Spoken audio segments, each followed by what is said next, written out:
কিন্তু এমন একটা মানুষের কাছে তুমি তোমার স্বামী, সংসার, বাচ্চা, বাপ মা সবকিছু ফেলায় চলে গেলা, যে মানুষটা তোমার ভালোই বাসে না।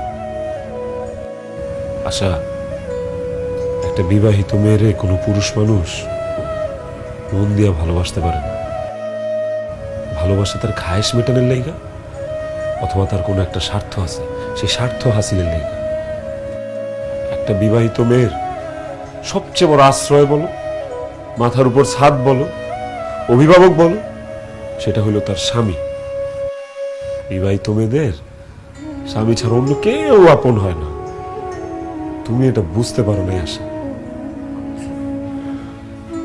আজকে যদি আমি তোমার আবার গ্রহণ করি, তাহলে এটা একটা অন্যায়ের প্রশ্রয় দেওয়া হইব। তোমার দেখা দেখি সমাজের আরো 10টা মহিলা এই একই অন্যায় করব, একই ভুল করব। তাই তোমার এই অন্যায়, এই পাপরে আমি প্রশ্রয় দিব না।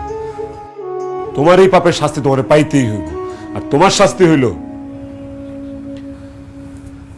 আমি তোমার সাথে সংসার করব না। তুমি আমার ডিভোর্স দিতে চাইছিলে না, আমি কইতেছি আমি তোমার ডিভোর্স দিব। যাও, বেরোয় যাও।